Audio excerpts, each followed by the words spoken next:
Where have you been hiding? I left my hometown with a one-way dream. Chase the bright lights, let them carry me. I thought the stage was where I'd belong. Didn't know the price of playing strong. New York City was a beast with golden teeth. It sparkled in the distance as the bus rumbled toward it, promising opportunity, yet waiting to devour the weak. The moment Elara stepped onto the pavement of Manhattan, the city roared around her.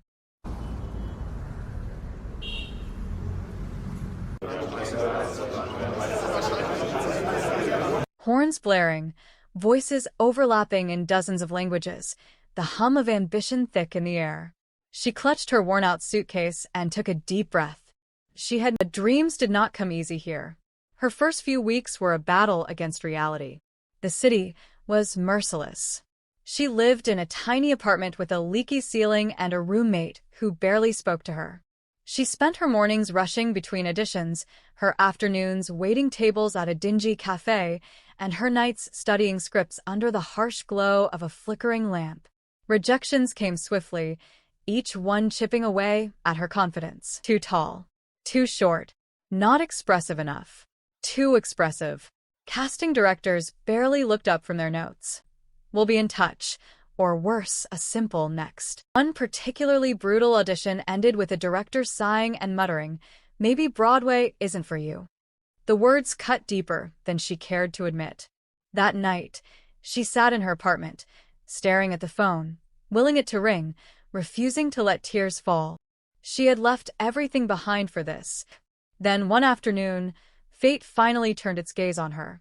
She arrived at an audition for a small off-Broadway play, exhausted but determined. The role was minor, just a handful of lines, but she poured everything into it.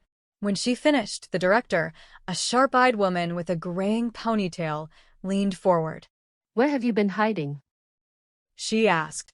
3 days later, Elara saw her name printed in a program for the first time. It was small, tucked in the back, but it was real. That first show was a whisper compared to the thunder of Broadway, but it was enough. Word spread. Critics noticed. Soon, she was landing bigger roles, her performances drawing more and more attention. She wasn't just acting, she was living, breathing, becoming the very characters she had once only dreamed of playing. Then came eclipse.